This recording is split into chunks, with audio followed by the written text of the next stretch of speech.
السلام عليكم ورحمة الله وبركاته. اللهم صل وسلم وبارك على سيدنا محمد وعلى آله وأصحابه أجمعين. ازيكم يا حلوين؟ عاملين يا رب دايما تكونوا في أحسن صحة وأحسن حال وراحة بال يا رب. حلقة النهاردة يا بنات حلقة من واقع تجربتي في الحياة إن شاء الله. حلقة النهاردة عايزة أقول لكم من أقوى فيديوهات التوفير. عايزة أقول لك اللي عايزة تعمل حاجة لأولادها تسمع الحلقة دي، اللي عايزة تجهز بنتها ان شاء الله تسمع الحلقة دي، وبإذن الله بإذن واحد قاعدة هتعملي اللي انت عايزاه. اللي عايزة تشتري بيت، اللي عايزة تشتري شقة، كل حاجة في طموحك بإذن الله هتتحقق في الحلقة دي، في الحلقة الفيديو ده بإذن الله. عايزه اقول لك اهم حاجه صلي على النبي عليه افضل الصلاه والسلام، لان الحلقه دي باذن الله من واقع تجربتي في الحياه، من عملت ايه اللي انا ادخرته، ايه اللي جبته. ان شاء الله كلام صادق باذن الله. المره دي عايزه اقول لك ان شاء الله تطلعي كده بمعلومات مفيده. بس لو لسه اول مره تشوفي قناتي اسمها وصفه ونصيحه مع مسك، ادخلي كده خدي لفه في الفيديوهات ان شاء الله تستفادي كتير قوي. كل فيديو يا بنات فيه معلومات مفيده قوي لنا ومن واقع تجربتي باذن الله في الحياه، وان شاء الله تستفادي منه كتير. ولو لسه اول مره تشرفيني انزلي على طول اضغطي اسفل الفيديو على كلمه اشتراك ولايك للفيديو، لايك يا بنات للفيديو علشان الفيديو يترفع، وكل ان شاء الله البنوتات او ستات البيوت ربات المنزل نستفاد بفضل الله ونفيد بعضينا ان شاء الله. دوسي لايك يا بنات واضغطي كلمه اشتراك. اهم حاجه كده صلوا على النبي عليه افضل الصلاه والسلام. بسم الله. بصوا يا بنات الحلقه بتاعت النهارده 1 زائد 1 بيساوي 2. مش هقولك وفرتي 200 جنيه هروح نشتري بيهم فيلا او هتشتري بيهم عربيه، لا. وفرتي 200 جنيه على نهايه السنه يبقى معاكي 2400 جنيه. مفيش لا. لكن انا كلامي هنا 1 زائد 1 بيساوي 2، وهقولك على نهايه السنه دي انت ممكن تعملي ايه، او نهايه الشهر ده انت ممكن تدخري الفلوس دي في ايه، او لو انت عايزه تكبري راس المال وتعملي بيه ايه. تمام بنات؟ اكتر حاجه بتخلي ان يبقى في ايديكي في حاجه، قرش مكسور او قرش توفريه او كده، اول حاجه البركه. تاني حاجه عدم التبذير، عدم الاسراف يا بنات. تالت حاجه تحديد المصادر بتاعتي اللي انا هطلع فيها الفلوس. رابع حاجه اللهم صل على النبي، ان انت الفلوس اللي معاكي دي وادخرتيها تعملي بيها ايه، ازاي تبقى معاكي والفلوس تجيب فلوس، ما تبقاش الفلوس كقيمه محدده انت شايلاها ما بتستخدمهاش في حاجه. لا، احنا عايزين نكبر دخلنا. تمام؟ تكبري دخلك ازاي بقى يا ست الكل؟ اهم حاجه التجاره ثم التجاره ثم التجاره ثم التجاره. تمام؟ عايزه اقول لك الرسول صلى الله عليه وسلم قال 19 ربح في التجاره. تمام؟ طب هتجري ازاي؟ طب هعمل ايه؟ طب انا ما بشتغلش. طب انا ذكرت قبل كده لكم يا بنات في الفيديوهات السابقه ان انت ممكن تشتغلي وانت قاعده في البيت بتاعك. خلاص، ممكن تعملي صفحه على اليوتيوب على طول. تقولي مش بعرف، لا انزلي اسالي مثلا، بيبقى في سنتر مثلا، لو سنتر جنبك ولا كده انزلي استفسري عن النظام ده، او اي سنترال او اي حد خبير هيفيدك بالموضوع ده. تمام؟ مش عايزه اعمل حاجه على اليوتيوب، بخاف من الحسد، بخاف، مش عايزه اظهر ولادي، مش عايزه اعمل مواضيع عن حياتي الكلام ده. شوفي شغل اونلاين. انا مثلا مش معايا موبايل يمسك مثلا بيصور ولا الكلام ده خالص، ولا اللي هو اونلاين ولا كده. شوفي اي شركه ممكن تنزلي تشتغلي فيها. طب انا مش هشتغل كل ده ومش هعمل كل ده وعايزه اوفر. ذكرتلك قبل كده ان انت ممكن من بيتك كل شهر تطلعي 300 400 جنيه من وانت قاعده في البيت من غير اي حاجه. اولا بس بصوا يا بنات، سموا الله كده بسم الله الرحمن الرحيم. اول حاجه زي ما انا قلت لك، اعملي 3 شكاير عندك في البلكونه، في اوضه فاضيه، في مخزن عندك، او 3 اكياس كبار. خلاص، وكنت تعملي حسابك ان الحاجه دي كل شهر هيبقى طالع منها مبلغ. طب انا هعمل ايه؟ وانتي وشطارتك بقى على حسب. اهم حاجه قبل ما اقول لكم المعلومه دي، لو لسه مش ضغطتيش لايك للفيديو انزلي يا قمر انت وهي اضغطي له لايك كده الفيديو وشجعوني علشان افيدكم ان شاء الله كل الاخبار اللي عندي وكل الاسرار باذن الله اللي عندي. عملت 3 كده اكياس كبار يكفوني الشهر لنهايه الشهر، وانا وشطارتي عرفت كل شهر اطلع اكتر. كيسه للبلاستيكات يا بنات، في حاجات كتير قوي هقولها لكم، اوعوا ترموها في الباسكت خالص. في كيسه للورقيات والكراتين واي حاجه. كيسه تانية للعيش الناشف. تمام؟ هتقولي لي ازاي؟ هقول لك. شوفي انت بترمي مثلا كام من ازايز الميه، كام من ازايز الشامبوهات، كام من ازايز الادويه البلاستيك، تمام. لدرجه يا بنات القطره البلاستيك دي انا كنت الاول برميها في الباسكت، لا بقيت استخسر ارميها. ليه بقى؟ عشان كل شهر بقيت حاطه لنفسي هدف، اللي هو كل مثلا شهر انا لا ده انا ان شاء الله الشهر ده، المره اللي فاتت طلعت 200، باذن الله الشهر ده طلع 300. الكلام ده يا بنات انت خديها تحدي مع نفسك بينك وبينك. احنا ما بنشتغلش اهو، احنا ستات بيوت، في ستات بيوت كده كسلانين بقى، بيخافوا يشغلوا دماغهم. لا انا قلت لك اهو على المفيد، وانتي بس امشي خطوات على اللي انا هقول لك عليها ده.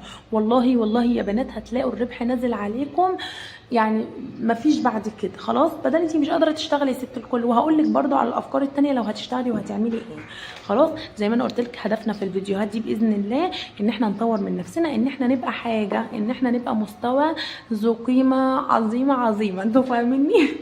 ونحقق امنياتنا باذن الله. خلاص انزلي بقى اشتركي على طول في القناه وشرفيني في القناه كده، واكتبي لي انت نورتيني من انهي بلد علشان ارحب بيكي، تمام. ونشوف كده احنا جيران هنا ومع بعضينا ولا لا. واي واحده تكتب لي في الكومنتات هي من انهي بلد هقول لكم يعني انت بلدياتي بقى وكده، واحنا جيران مع بعضينا ولا نفيد بعضينا ان شاء الله. خلاص يا بنات قلت لك يعني اي حاجات بلاستيكيات عندك، غطاء ازازه، اي لعبه بلاستيك اتكسرت، طبق بلاستيك، شامبو، علب الكريم اللي بنستخدمها لنا ولولادنا، او ازايز الزيت، ازايز الخل، الكلام ده كله يا بنات اعملي كيسه كده. وكل شهر ده مثلا المحصول اللي انا مجمعاه، كيسه التانية فيها الورقيات. عايزه اقول لك لدرجه الروجيتا ما برميهاش، بقيت احطها في الكيس ده. النشره بتاعت العلاج في الكيس ده، علبه الدواء، العلبه اللي هي الكرتون اللي بره دي، بقيت احطها في الكيس ده في الورقيات. اي ورق بقى. والله يا بنات انتوا هتضحكوا عليا، انا لدرجه ان انا ما بقيت ساعات اجيب الكروت، ساعات ما بحولش رصيد واجيب الكروت الشحن الورق دي، والله بقيت ارميها في الكيسه دي. خلاص ما انا حاطه هدف، ما انا حاطه هدف في دماغي ان انا ان شاء الله كل نهايه شهر بشتري حاجه دهب حتى لو صغنونه كده، تمام. امشي معايا على المبدا ده. ولو ما سمعتيش حكايه موضوع الذهب ده ارجعي للفيديوهات بتاعتي اللي قبل كده علشان تستفادي كتير وتمشي معانا كده على النظام. وبفضل الله عيلتنا تكبر بيكم وتبقوا اخوات كده مسكه ان شاء الله، تبقوا اخواتي كده حبايب قلبي ونفيد بعضينا باذن الله. وقولي لي انت الافكار دي كانت في دماغك؟ طب انت عملتيها؟ طب قولي لي واستفدتي ايه؟ فيديني برده معاكي وكده، احنا لازم يا بنات نفيد بعضينا ونستفاد كده ان شاء الله من اللي احنا هنعمله. خلاص يا بنات دخلنا بقى في الورقات. اي ورقه عندك ما ترميهاش تاني في الباسكت خالص، حطيها كده. طب بيتبقى قد ايه؟ فتافيت عيش، بواقي كده لقم من الولاد وهم بياكلوا كده، وساعات بتستخسري تقومي رميهم في الزباله بنيه مثلا. بصراحه انا الاول كنت برميهم بنيه، انت برضو لو هترمي حاجه ارميها بنيه الرزق، والحاجات دي للقطط، بنيه اطعام حيوان.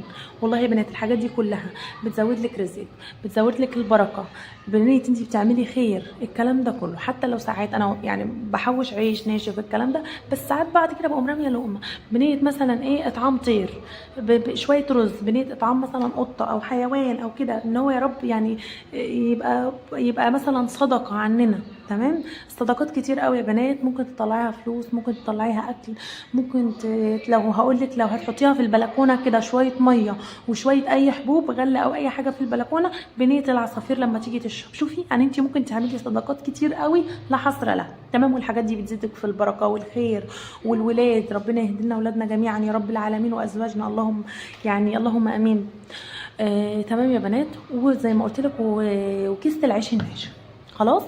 طب انا جيت نهايه الشهر نزلت لبتاع بقى البيكا اللي بينادي ده، وقفته. او حتى لو هتنزلهم له في السبت، كيلو البلاستيك ب 10 جنيه. شوفي بقى جمعتي 10 7 8 11 على حسب انت وشطارتك بقى. ما هو انت ما بقيتيش ترمي اي حاجه، الحاجات دي كلها ليها لازمه، الحاجات دي كلها بتطلع لي فلوس، يبقى ليه ارميها؟ بصوا عايزه اقول لكم لحد ورقه الصابونه، الناس اللي بتشتري الصابون اللي هو في العلب الكرتون ده بقيت احطها في كيسه الورقيات دي، تمام. والله يا بنات تابعوا الفيديو للاخر وان شاء الله هتستفادوا كتير قوي، وهقول لكم انا بعمل كده ليه، تمام. جمعت بقى الشهر ده مثلا، بعت الحمد لله طلع لي 400 جنيه. ال 400 جنيه دول هاخدهم اشيلهم؟ لا، اوعي اوعي. الفلوس عايزه اقول لك مش هتفيدك باي حاجه، انت هتشيلي ال 400 هتلاقيهم 400، تمام. طب هنعمل ايه مسك يعني في دينا برضو؟ انت بتعملي ايه؟ ال 400 جنيه دولت يا ست الكل لو حاولتي تزودي عليهم بقى، ما جبناش خالص سيره المرتب، ما جبناش سيره ان انت ادخرتي من المرتب ولا الكلام ده، ده كله حاجات من الهوا. طلعتي 300 400 جنيه حاجات من الهوا زي ما انا قلت لك، وانت وشطارتك، تمام. مثلا عرفت بقى ادخر مثلا من المرتب بتاعي، مثلا بواقي اكل ميزانيات، وانا عامله لكم ميزانيات كتير قوي، وتابعوا كده وادخلوا على الفيديوهات، خدوا كده لفه وان شاء الله تستفادوا كتير. لقينا مثلا عرفت ادخر 200 جنيه على ال 400 او 100 على ال 400 على حسب ان احنا ممكن نكملهم 500 جنيه. طب هنعمل ايه بال 500 جنيه دول؟ قبل كده يا ست الكل قلت لك ممكن تشتري بريمه ذهب، ممكن تشتري قفل سلسله. طب انا ادخرت مثلا 300 جنيه ومش هيشتروا لي حاجه ذهب، اعمل ايه يا مسك؟ هقول لك يا ست الكل، 300 جنيه دولت انت تقدري تخشي بيهم جمعيه كل شهر، تشوفي كده جيرانك او صحابك في الشغل او اي حاجه تعرفيهم، يعني اي ناس صحابك كده ان شاء الله لو من على الفيس بس يكونوا في نفس المنطقه بتاعتك، تدخلوا جمعيه بس مع ناس طبعا تكوني واثقه منهم. خلاص، اهم حاجه في الجمعيه ان ما تبقيش في الاواخر، تمام؟ لازم تبقي في الشهور الاولانيه، التاني التالت، لانك اوعي تمسكي الجمعيه يعني عايزه اقول لك شغله جامده. خلاص، لكن انت هتدخلي ممكن تاخديها التاني التالت بعد شهرين. الكلام ده ال 300 جنيه بعد شهرين انا ممكن احوش 300 يبقى 600، لكن برده مش هيعملوا لي حاجه. خلاص، لكن ال 300 جنيه ممكن بعد شهرين لو دخلت جمعيه يبقوا 30,000 جنيه. تمام، يبقوا مش عايزه اكبر نفسي وازود نفسي كل شهر اللي هو يبقى لمده 2 3 ممكن يبقوا 5000 جنيه. طب ال 5000 جنيه دول هتعملي بيهم ايه؟ تعالي يا ست الكل، 5000 جنيه ال 4000 جنيه والله العظيم مش 5 كمان، اشتريت الدبله دي من جمعيه. تمام، يعني عايزه اقول لك الادخار حلو. تمام، كونك انك تشتري حاجه ذهب تشيليها تنفع لوقت زنقه، عايزه تجهزي بنتك، هي الدبله دي مش هتجهز لي بنتي او مش هتجوز لي ابني بس بتساعد. تمام، زمان يعني عايزه اقول لك كمان زمان لو انت مثلا معاكي ذهب، ناس كتير قوي يقول لك الجرام كان ب 25 جنيه، الجرام كان ب 100 جنيه. طب شوفوا يا بنات الجرام دلوقتي بقى ب 3000 جنيه. خلاص، يعني عايزه اقول لك الادخار في الذهب حلوه قوي قوي قوي قوي قوي، بس ان انت بقى عشان تفضلي تحوشي مثلا كل يوم 10 جنيه الكلام الفاضي بتاع الفيديوهات اللي هي اليوتيوب ده، وعلشان بعد مثلا 3 4 سنين اجيب دبله، لا يبقى انا كده ما استفدتش حاجه، يبقى انا الفلوس كده معايا قيمتها بتقل. لا، انت هتحوشي 10 جنيه ادخلي بيها جمعيه، حوشيها كل شهر 300 جنيه وادخلي ب 300 جنيه كل شهر جمعيه.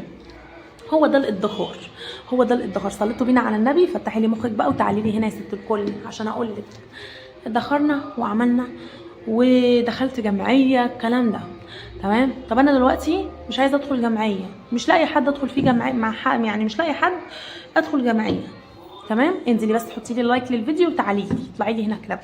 حوشت 300 جنيه مش هشيلهم، هنزل كده على الموسكي او العتبه، هقوم شاريه مثلا بيهم اي حاجه ممكن ان انا ابيعها واتاجر فيها في وسط جيراني. خلاص، طب انا في منطقه ريفيه وممكن اجيب طيور، ال 300 جنيه دولت يا ست الكل هتجري كده تجيبي لك بيهم كذا فرخه بلدي فيومي. خلاص، هتجيبي عايزه اقول لك قولي هتجيبي ب 200 جنيه بس، و100 جنيه التانيه هتجيبي لهم بيها اكل لحد كده ما يشدوا حيلهم شويه.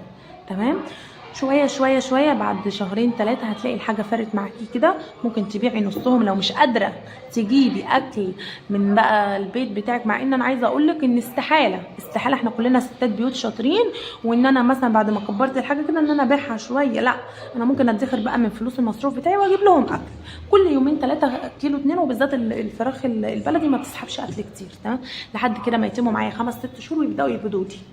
اتفرجي يا قمر بقى على الربح انت وهي، اما يخشوا لي مثلا كده مثلا في اليوم جبت لي 20 فرخه، لو دخل لي بقى كل يوم كده من غير مقاطعه، يعني ده بفضل الله وبركه ربنا سبحانه 15 بيضه، ده ما بقاش ادخار، ده ما بقاش فلوس تانية. وال 15 بيضه دولت لو انا هبيعهم ممكن الفلوس دي تتوفر معايا مع الفلوس اللي انا كنت بوفرها من المرتب بتاعي وادخل جمعيتين، ما كبرش الجمعيه، وبدل ما كانت ب 10000 تبقى ب 20000.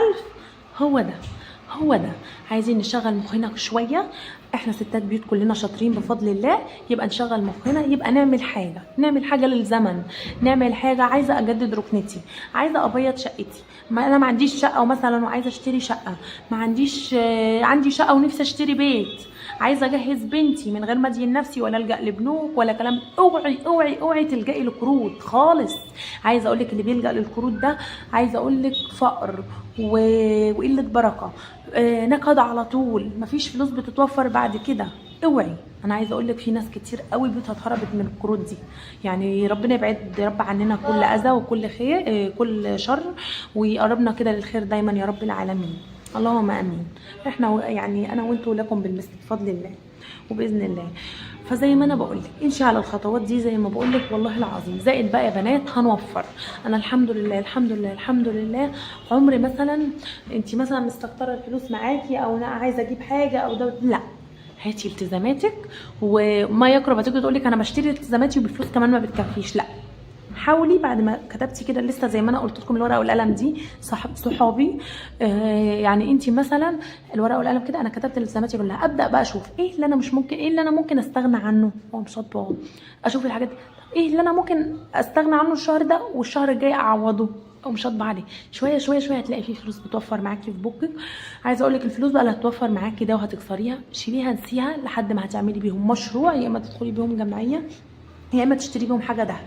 ما تشيليش الفلوس كده وتسيبيها وتقولي انا بحوش، لا انت مش بتحوشي، انت كده بتخسري، لان فلوسك زي ما بقولك الفلوس ملهاش قيمه، الفلوس قيمتها بتقل.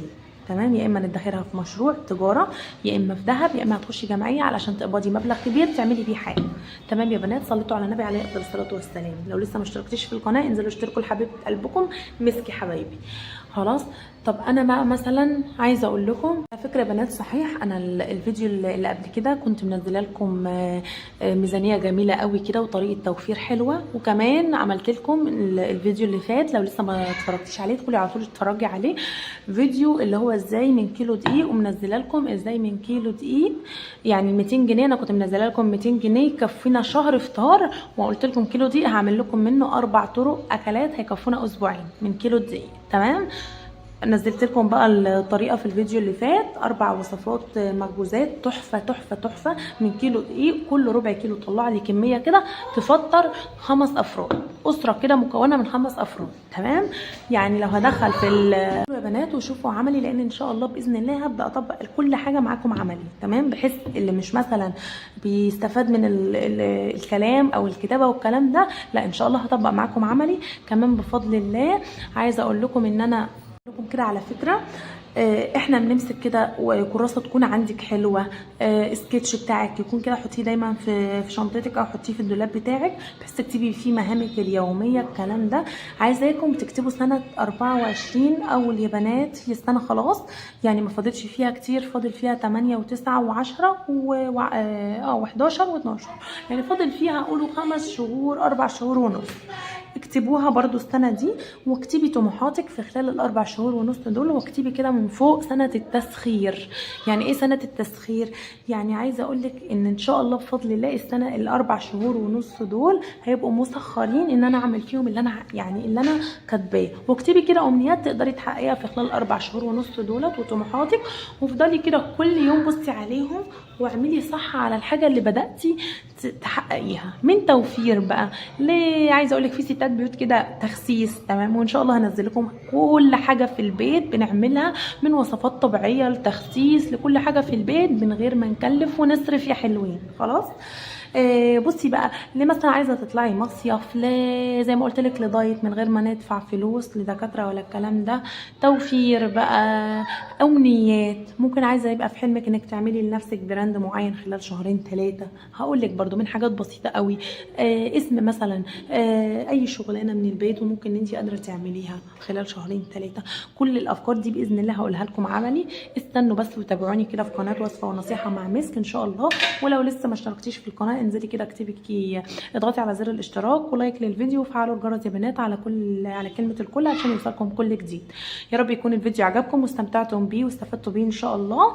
واللي لسه ما صليتش على النبي تنزل على يعني يا بنات علشان تصلي على النبي عليه الصلاه والسلام، علشان ايه بقى؟